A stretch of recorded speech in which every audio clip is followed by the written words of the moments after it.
Hello and welcome to Hockey Talk. My name is Jaret Schneider alongside Matt Durnan. We had a pretty busy week in the NHL here after we took a couple of weeks off here. Something doesn't feel right here. No, I think you're right. I don't like where we're situated. I think we're going to have to make a trade. In honor of trade deadline day. It was trade deadline day today. I'll give you this chair. A quick trade. Want to switch chairs? Can I get that chair So for we this just chair? stand up and you want to toss or? Yeah, let's do this. All right. Okay, hold on. Let's just watch our mics here so we don't screw up. Okay, I think we're good. Yeah, that worked out. It feels a bit better. Oh, back home. Playing on Bobrovsky's side now. Okay, so what were we talking about? So back into it. I guess it was trade deadline day today. I mean, we did take a couple of weeks off, but we're back into it now. Back into the swing of things. We should be able to finish out the rest of the season, I think. Exciting day. Exciting day. Yeah, Trade very deadline, exciting day. Always an exciting day, sort of, you know. Start off quick. I mean, we probably the best trade deadline, I think. Well, not the best overall, but one of the best ones so far. The last 10 minutes was pretty exciting. The last 10 minutes, but also the week up to, right, leading into it. I mean, probably the best week leading up to we've had since, I would think, in all the trade deadlines that they've been doing it on TSN, rather, with some of the big trades like start off with Iginla, Morrow, and Murray, all going to Pittsburgh. Yep. And not losing anybody off their roster.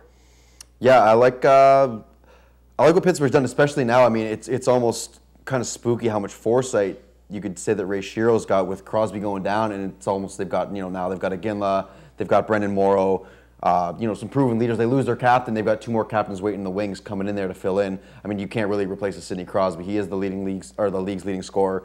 So, it's a tough guy to replace, but they do have that depth that they've added now. So, a lot of big moves for Pittsburgh. I think that, and Douglas Murray, as you said, another gritty defenseman.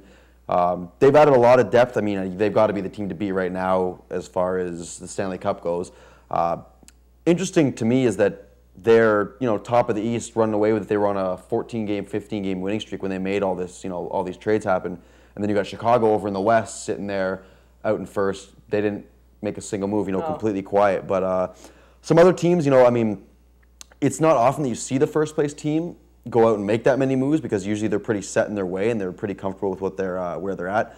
But you got some teams like more like the New York Rangers picking up a guy like Ryan Clough or but Vancouver. They did ship off Gabrick though too. Yeah, we'll talk about that in a bit, I guess. We'll talk about that a bit later. That was today's trade. But another bigger one, Derek Roy.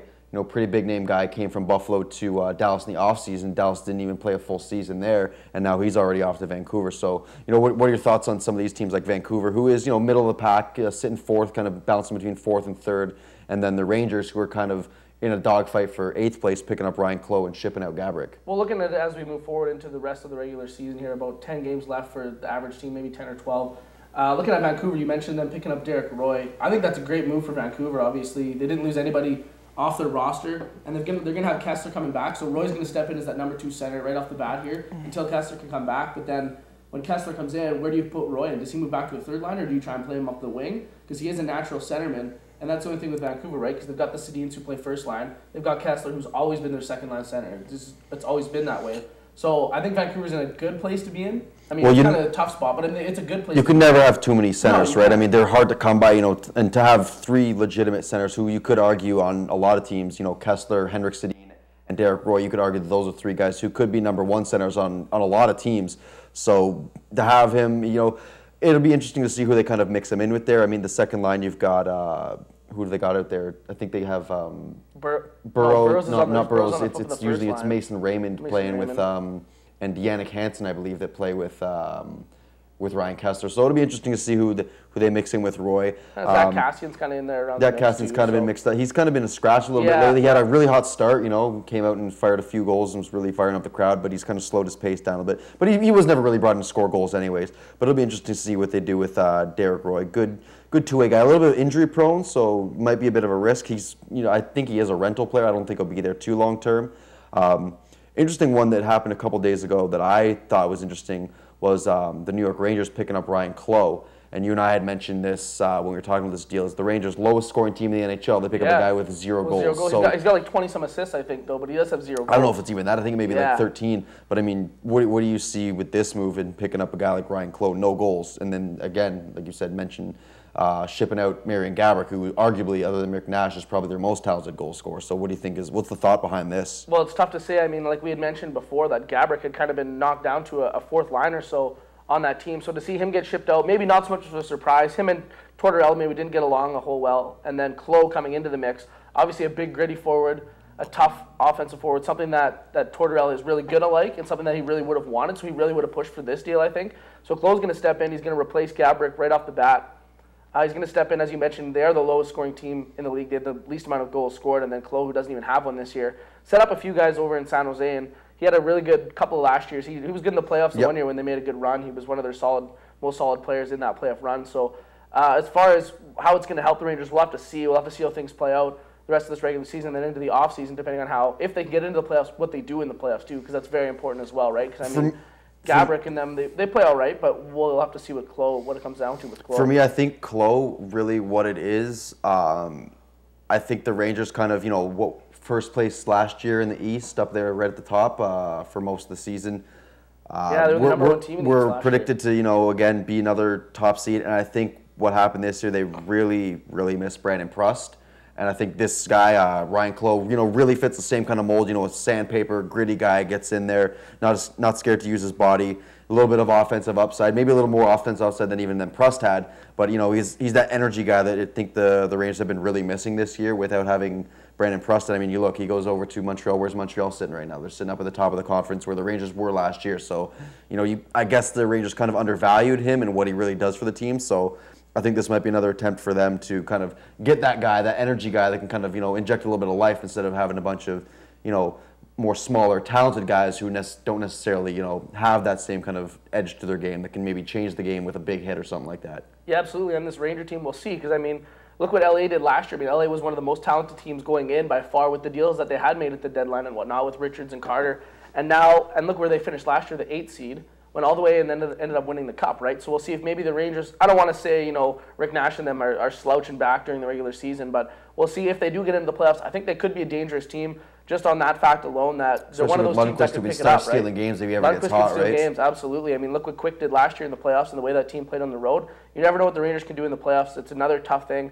Obviously, if they do finish in like an 8 seed, they'll have to play either, Pittsburgh number 1 or Boston, who will probably end up being number 2. So they will have a tough way to go if they do get in. But I could see them definitely pulling off something like LA did last year, who they did finish as the 8 seed and knocked off the 1 seed in the first round, the Vancouver Canucks. So we could see what the Rangers are a dangerous 8 seed. They are a very dangerous 8 seed. I would say that not a lot of teams are going to want to see them, especially a team like Pittsburgh, who finishes first. That's a division rival. It's a team that you've seen a lot during the year. They're going to know a lot about you, kind of thing. Then they know how to match up with you. And again, like we said, they are pretty deep, talent-wise for the Rangers.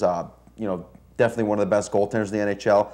And you saw Pittsburgh last year for all their talent. They couldn't keep the puck out of their net against Philadelphia. So who's to say that doesn't happen again? So the Rangers are definitely a team to watch out for, I would say.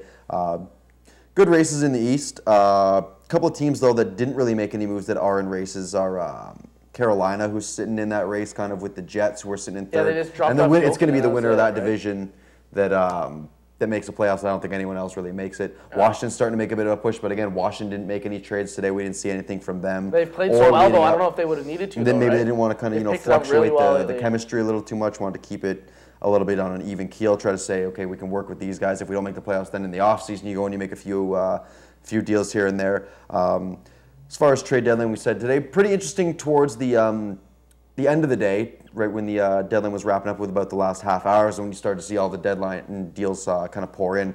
So what do you think? Do you think it's more an aspect of, you don't want to disrupt team chemistry leading up? You kind of want, we just spoke about all these big deals, the bigger name guys kind of go a little bit before the deadline rather than hold off and, disrupt team chemistry when you've got a big name guy in your room and you're all sitting there for the days leading up saying, Jesus, is this guy going? Is he not? What are we doing? So do you think it's a tough day of practice today, this morning? Yeah, because, you were watching it and you see Luongo. Every time the guy would, tie his skates or tape his stick, guys are saying, oh, where's Luongo going? Is he leaving? Is this a trade?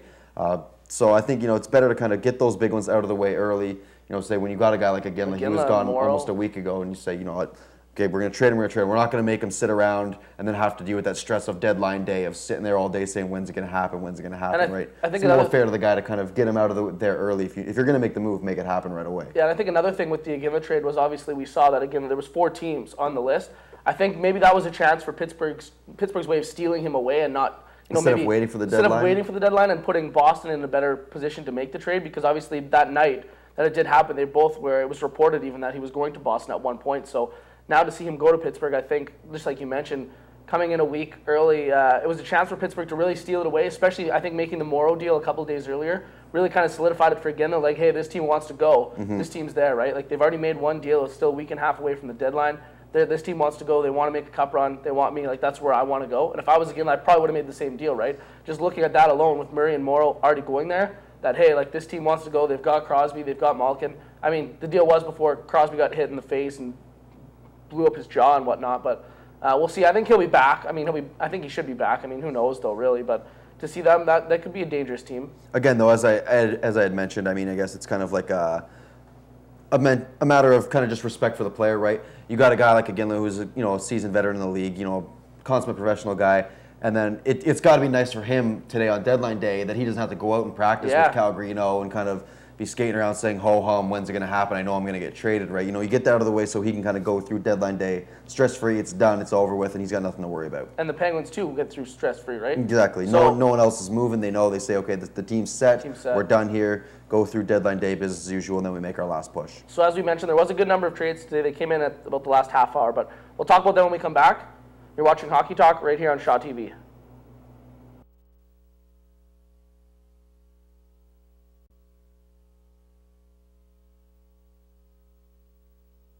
To Hockey Talk. My name is Jaret Schneider along with Matt Durnan. Matt, are you all right? Yeah, I thought I had like a hair on my my pants here. Where's my actual leg hair coming out? That's so gross. It hurt a lot. Anyway, trade deadline today. I had a bunch of trades. Some little trades early on. Maybe we'll start with the little trades before we get into some big ones. I know there was a couple. Let's say Raffi Torres to San Jose. I think that's a big trade. I mean, lots of people hate Raffi Torres. I like Raffi Torres. I like the feistiness of him. I think he'll help out San Jose. Maybe some of that grit they need in the playoffs. I think that's a good deal for them. We already talked about it. He kind of steps right in. Same kind of guy, same role player, physical guy. He'll help out in New York, yeah. Yeah. But so Torres is the similar guy. San Jose gave up Clough. They bring in Torres. It's one for one, basically. Another one, Wade Redden. Guy's a fossil. He's going to Boston to join the Graybeard Club with Yager. So not sure for a 7th rounder, so he's essentially worth a bag of pucks. Not sure how much he's going to help them. They've got a little bit of injury problem right now in Boston as far as their defense goes. I know Adam McQuaid is out right now, and there might be one other. I think Johnny Boychuk might be a little bit hobbled. Just lost Bergeron to an injury. Not that Redden's going to be a top line center, but I guess just kind of a safety net kind of thing. When you give up a 7th round pick, that's all you're really getting. You're going to get like a guy just to kind of fill in some roster space in case of injuries and things like that. Martin Erat, respectable, 60, 55 point guy in Nashville. What he's going to do in Washington, really, I'm not sure. Washington did give up. He might just be more of a depth guy in Washington, I think. And Washington's kind of making that push right now. They're looking to make that jump. They're kind of sitting there. They're right in Winnipeg's rearview mirror right now. So Washington did give up some young talent. Philip Forsberg, not proven at any length in the NHL, but he was an 11th overall pick, so that is a 1st round pick that Washington's given up. So go back to Nashville. Nothing too much. And then another guy, our teams, Avs, Leafs. Yeah. Ryan O'Byrne going from Colorado over to Toronto for a 4th rounder. For a 4th round pick. Nothing too major. Pretty respectable though if you're Ryan O'Byrne. I mean, looking back at it, he's a second pair D. I think I liked him in Colorado. I liked his size. He's a big guy. He's over 6 feet. He's 200 and some pounds. He's a big force back there. Kind of fits that Toronto D mold, kind of like with the big guys. You guys like Mark Fraser, what's his name? Not Koska. Holzer, who they're going to send down and place him. But, another big physical defenseman that can kind of... He'll fit in well. I mean, I think he can fit in well with Franzen, actually. That's my thing. And I think he might be a 3rd pair. He might be a 3rd pair in Toronto, or maybe a penalty-killing kind of shutdown guy, like a big guy that they can stick in front of the net and kind of block up those lanes. So, not too many major ones. Let's move on, I guess, to the bigger ones that we've seen today. Bigger names, Gaborik. We had already mentioned him earlier in the show. Let's talk a little bit more about these, Gaborik leaves New York. Kind of fell out of favor. No trade. Yeah, well, it was bound to happen. He kind of fell out of favor. Tortorella had moved into the 4th line. Wasn't really fitting in there, I guess, anymore. Wasn't getting along with the coaches. Maybe wasn't getting along with some of the players. We don't know what the story is. Maybe picking up Clough had something to do with that, too. Maybe that was kind of a, hey, Gaborik, we just picked up Clough. You're going to take another seat back now because we're going to plug Clough in with that top line, play that up forward. So maybe that's kind of another thing was why he did waive his no trade to go to Columbus, right? And what they gave up for Columbus, how long has it been since, or if ever, has Columbus ever been a buyer or bought, anyone of Gaborik's stature at the deadline? They gave up, a little bit for him. Derek Brassard, John Moore, a defenseman, and Derek Dorsett, kind of a gritty, tough guy, going to New York. Some couple of physical guys, and a 6th-round pick in 2013. A 6th-round pick again. You don't know. That's kind of a dice roll. But for Gaborik to go to Columbus, what I thought is interesting is that if he stays in Columbus, they'll be in the same conference division as the Rangers next year. So he could very well be playing against the Rangers again next year. 5-6 times a year, yeah. Again, this is another thing that you and I discussed, though. Gaborik he's always seemed to flourish when he's the go-to guy. Yeah. And I think now that he's going to be the superstar and the limelight's all going to be on him in Columbus, I think this will just be good for him. Whether or not it'll really benefit Columbus and put them over the top, they might make the playoffs, who knows. But I think that this is good for Gaborik because, he seemed to kind of falter when he had to take a bit of a backseat to Nash and Richards over there in New York. So I think it was about time for him to get out of there and, take back the limelight a little bit. Yeah, you look a little bit at his career, right? Obviously, when he was back in Minnesota, he was the only guy there, right? It was Gaborik. Yeah. It was Gaborik's team, and he was phenomenal. Then, he put up all his goals. He put up his points. He had over 50, 60 points. And then all of a sudden, he gets moved to Washington, or to New York, rather. And he was good in New York right off the bat, right? He was a phenomenal player, and that's what they wanted to build around. That's why they wanted Richards and Nash. Like, hey, let's bring these two guys in. Let's throw them in with Gaborik. Let's have a phenomenal hockey team. It didn't work out. When it happened, it looked awesome right on paper. It was a phenomenal team, a phenomenal line, and then all of a sudden Gaborik, he kind of takes a backseat. He's kind of a quieter guy in the dressing room, all this thing. Like now he's moving back to the 4th line. They're bringing Clo. Like they're really just, it almost like he was booting him out, and then all of a sudden, it actually kind of surprised me. I didn't really know a whole lot of this was going on. No, his name was never really mentioned. No, and then all of a sudden, boom, he's going to Columbus. I'm just like, what? And then why would he go to Columbus? And then why would he waive his no trade too? That was the other thing for me. I was like, why is he doing all this? Kind of a little bit more going on there than meets the eye, I guess, right? Yeah. Another big one, we spoke about Gaborik being in Minnesota. Stay on Minnesota for a second. Pick up another huge move for Minnesota. In the offseason, they went and picked up Parise. They went and picked up Ryan Suter. And now they go and grab got Heatley. Buffalo's. Oh yeah, Heatley. Obviously, that's the best player that they've ever got in the history of their entire organization. But Jason Palmerville, captain from Buffalo, I like this trade a lot actually. Going to Minnesota. Minnesota gave up quite a lot. They gave up Matt Hackett, a goaltender, Johan Larsson, who you don't know too much about. He hasn't really seen any NHL experience. A 1st-rounder in the 2013 draft and a 2nd-rounder in the 2014 draft. So a lot of futures, a lot of young goaltender, young forward Larsson. And a couple of draft picks, and 1st-rounders and 2nd-rounders, they're guys that you could potentially build around in the future. So they're giving up a lot in the future, kind of saying, this next year or two is really going to be their time to make a push. Haven't really seen a whole lot of playoff success really since, 2001, when they got to the conference final against Anaheim, the year that Anaheim went to the finals there. I don't think they've had too much playoff success really. So I think they're kind of saying, the time is now. We got a good young base with Parise, obviously, like you said, Heatley, who is superstar, Nicholas Backstrom in net, still maybe pushing a little bit age-wise, but like still top starter in the league. I would say a top 8 or 9 goaltender in the league. But to grab a guy like Palmerville, I don't know. What do you think he's going to add to that team?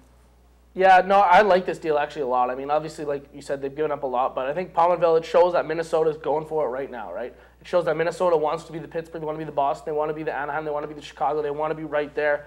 And I think Palmerville really helps for him. Palmerville, early on, he was leading the league in points. until Crosby started tearing it up, right? So Palmerville was really ripping it up with Vanek ripping it up right at the beginning, and now Palmerville off to Minnesota. I think it's a great deal for Minnesota. It's another one of those depth guys. He'll just plug in with Koivu, who's played phenomenal this year over in Minnesota.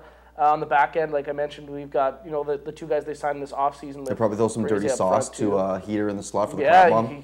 He could do very well setting up Heater. Heater could set him up a few times, but we'll see. I think that's a great deal for Minnesota. I think they're definitely a team to watch out for. Right now, they're tied with Vancouver, with both teams picking up a huge guy here. So one picking up Palmerville, one picking up Roy. So that 2 ex-Sabres going to the West. Yeah, that division race is going to be awesome here down the stretch. Whoever does get in, does get the division, gets the 3 seed versus the other one will probably end up with the 4. I would definitely watch out for both those teams in the playoffs, Minnesota especially. I think it might be their year to maybe do something now, especially with only Anaheim and Chicago, kind of not lesser teams, but maybe, we'll see this year what they do, and then obviously LA sticking in the fifth spot, so we'll see here. I think it's a great trade for Minnesota. I think it really sets them up nicely here moving into the playoffs. Yeah, a lot of what we've noticed, what I would say I've noticed from this trade deadline and even kind of leading up to trade on is the trades have been really one-sided. You kind of notice where there's a lot going one way and really nothing going the other way besides futures and prospects. Nothing that's like too legitimate. The one trade that I did like today that was the most interesting, I guess, to me, that seemed like both teams kind of addressed the need was Tampa Bay and Ottawa making a deal Ben Bishop, who's played lights out in place of Craig Anderson in Ottawa, who's been injured, goes to Tampa Bay for Corey Conacher, who started the year on fire, ripping it up, was leading the rookie scoring. I think he's still in the top 4 for rookie scoring this year. Might even be higher than that. I could be wrong. He could be second. I know that Huberdeau is leading it, but I'm not sure where Conacher is at. Conacher's in second. I showed him today on Trade Deadline. He's in second right now. Okay, so, a good, not young. He's old for a rookie. I think he's about 25, he's got like 36, 25, 26. Points, but he's, for a rookie, small guy, kind of in the same vein as Marty St. Louis, cut from the same cloth, little guy. Will address a need for Ottawa, who's arguably pretty shallow at forward without Spezza in there. They've got a lot of young guys that are kind of unproven. Conacher, another guy like that, could fit into that new young mold that Ottawa's trying to build. Ben Bishop. Surprised about it. I really thought that they would have tried to hold on to him as the young goaltender. Maybe trade Craig Anderson and say let's move forward with Ben Bishop as our goalie. Maybe move Anderson. His value is not going to be much higher than it is. He was stellar until he went down with that injury. But maybe teams are a little bit hesitant to take a guy who's injured right now. Maybe Bishop was going to bring them the better return. I'm not sure. But I think that trade, as far as balance, I think that trade kind of goes well for both teams. I think that one really works out for both teams. Offensively, I think it really sets up Ottawa with Conacher. When Spezza comes back, they've got a few pieces of the puzzle out right now for injuries, but I think it could shoot them in the foot goaltending. Anderson obviously has played lights out in his 2-3 seasons that he's been though, there. And they're kind of going to bank on Lehner right? for the rest of the season. He's kind of there, so we'll see in the future. Maybe not next year or the year after, but it could maybe start to hurt them a bit in the future. But we are quickly run out of time here, and then we'll get back into the picks. We know we both had pretty stellar weeks the past couple of weeks. We're both back up to where we think we should be. So we'll take a quick break, then we'll be right back with picks. You're watching Hockey Talk right here on Shaw TV.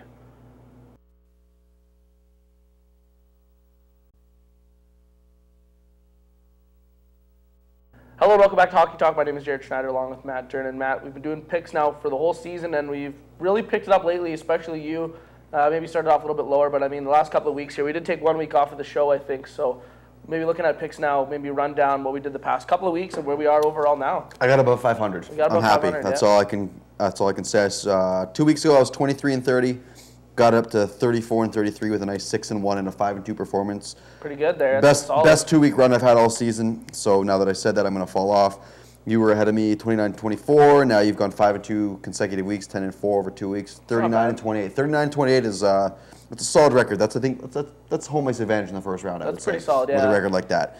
So what we're looking at this week, we got tonight's game. Pittsburgh without Crosby, holding a bunch of new additions. In New York against the Rangers, kind of fighting for that 8th spot still. Well, it's a tough game right off the bat. You miss Crosby, obviously a couple additions or subtractions looking at the Rangers, but I think I'm going to take Pittsburgh in this one. Coming off a loss, actually, the streak's broken, so I think they hop back on the bandwagon. Even without Crosby, I like where they're at. I like Iginla stepping in. I like Morrow playing up. Iginla got a goal in his last game. I had to go with Pittsburgh tonight. Okay, I feel like now that the dead weight's gone of Gaborik in the change room, I think this is the time that the Rangers start to pick it up a little bit.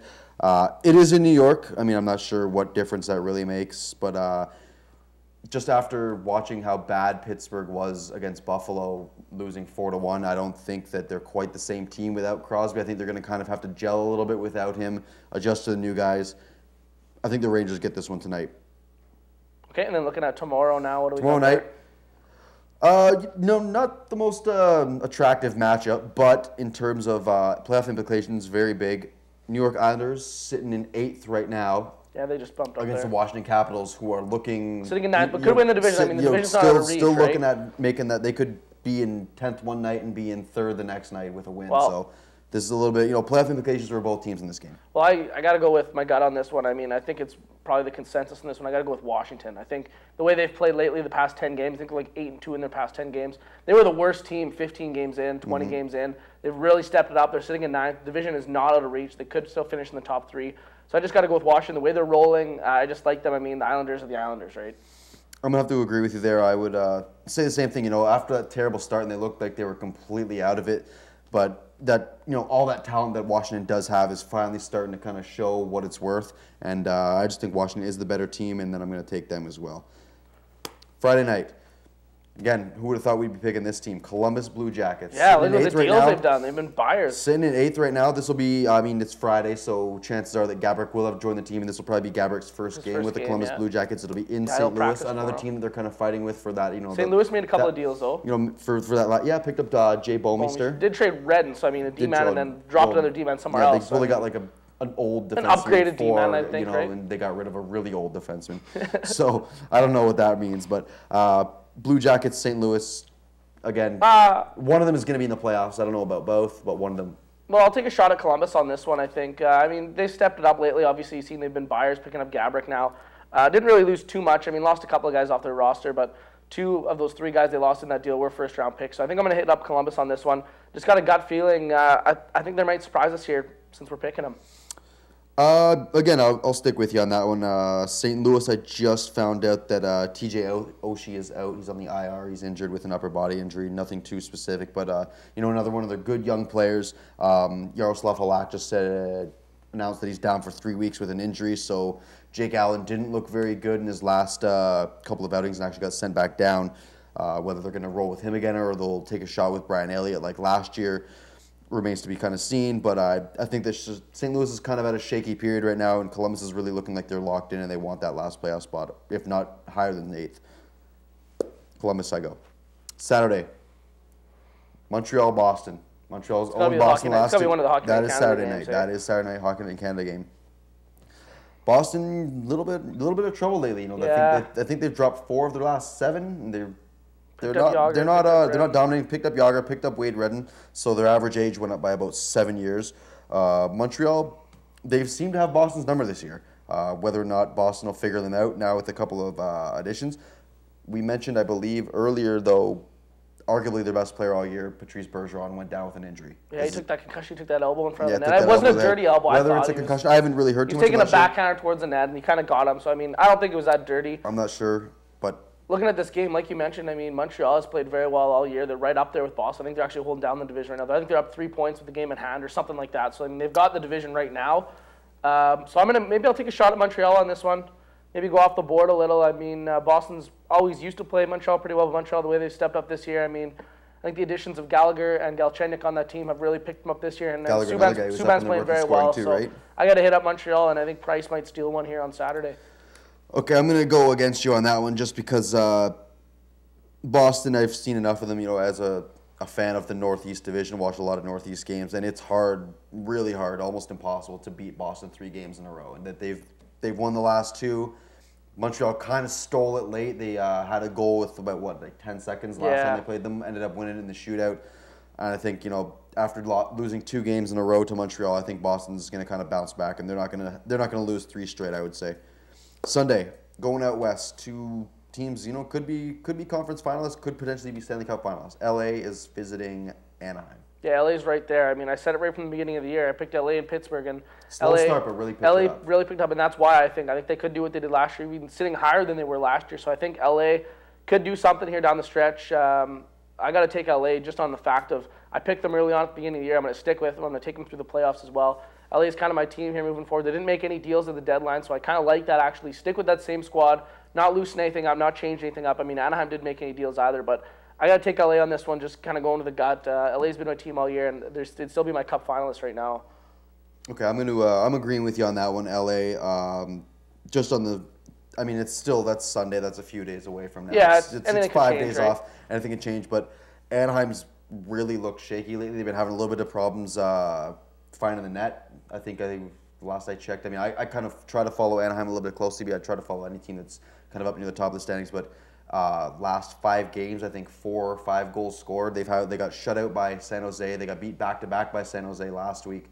Having a little bit of problems finding the net. Maybe those big contracts for Perry and Getzlaf are kind of slowed them down a little bit. Who knows? But LA is just, they've been very steady since they actually had a slow start and picked it back up. They've been very steady. Anaheim kind of has faltered a little bit lately. They were almost right there with Chicago, and they've kind of dipped and back down to about, I think, 9 or 10 points behind Chicago. So I guess they kind of hit their high point. They're going to need to find their game again come playoff time, but I'm going to go with LA in that one. So then last 2 games here, what do we got for? Monday night, we got the New York Rangers again. This is the second game that we picked them. We try to avoid them, but, there's not a whole lot of great games that we could pick from. Rangers visiting My Toronto Maple Leafs. Rangers and Leafs. I'm going to go with the Leafs. In Toronto. Just taking a gamble on this one. I think I took the Rangers in the first game here. So I'm going to take the Leafs moving down on the stretch. I think the Leafs are going to be a great team here moving forward. I think they're going to win their bunch of games. I mean, got some studs on the back end now. I mean, Franzen, obviously, and Phaneuf, and now O'Brien stepping in. So, I mean, we'll see if moving forward here. I mean, they didn't change up things offensively. Kadri's sitting 6th in the league in points. I'm just going to take the Leafs, go with them. Okay, I got to pick the Leafs just on principle because it's my team. Looked really bad against the Rangers earlier in the year. That big line really dominated, but now that Gabourik's not there and they don't have that big line, maybe it'll be a little bit different story. And I got to go with the Leafs. They're my team. Last but not least, another game. Interesting. You got the Jets hat. I got the Jets Zubaz on, and we're gonna go with the Jets game. They're at home. Jets really faltering lately, playing against the Buffalo Sabres, who have basically, Well, they just washed the floor with Pittsburgh. I don't want to say shut it down, but trading their captain is a pretty bold statement that you've kind of almost checked out for the year. But we'll see. They beat Pittsburgh last night. It's a week down the road, right? So it's a week away. It's hard to say. Buffalo versus Winnipeg. Well, if I just take a quick shot here at the couple of streaks that we had a little while ago, obviously Pittsburgh lost their streak to Buffalo, pretty much last team. Chicago lost their streak to who? Colorado, the last team in the league. Lost to them twice. So, I mean, we'll see here. I mean, obviously Winnipeg's not the best team in the league either, but I mean, I'll give you first shot at this one here. What do you think on this one? Winnipeg's played poorly for quite a while. I think they're going to kind of get out the Schneider. I think that, as I said, Winnipeg... kind of up and down team, hard to judge. Buffalo trading away their captain, Pominville, kind of almost like a waving the white flag kind of thing. This is the same as what Calgary's done with trading Iginla. So I think that, and this will be an important game for Winnipeg at this point. Another week from now, that'll be with what, four or 5 games left. That'll be a big game, and I think that Winnipeg wins that one at home. Well, I'll take Buffalo on that one just for argument's sake. I think Buffalo, I mean, who knows? I mean, maybe Ryan Miller steps up his game here. Nothing to lose at that point, Get something going. You never know, right? Tries and steals the game. So I'll take Buffalo there on the last game of the season, or last game of the week, rather. I think next week, though, will be our last week of picks. It is, yeah. I think we'll be getting pretty close to our last week of picks. I don't know if it is even a full week. It has to be. I don't know. It'll be close. Well, let's see if we can. You're looking pretty good to stay above 500. I mean, you're 11 above 500. I'm 1 above. So this week could be a really big swing week for me. Yeah. See if I. Well, we're different on 4 games, I think, right? If you win those 4. Yeah, you've got 1, 2, 3 different than me. 3 different. Okay, so I mean, it could be a 3-game swing. So other than that, I don't know. I guess that pretty much wraps up for this week. Had a big trade deadline today. I mean, I don't think it really disappointed. I mean, it wasn't the 31 trades we had in 2010 rather, but I still got some deals. Got some good deals. Big names. And moving forward past week, like Iginla, Yager, Cloh, Morrow, Pominville, Gabourek, those are all big names. Like you got to look; those are all pretty solid names, all moving. So other than that, I think it was a pretty successful week and a half. We'll be right back at it, I guess, next Wednesday. You're watching Hockey Talk right here on Shaw TV.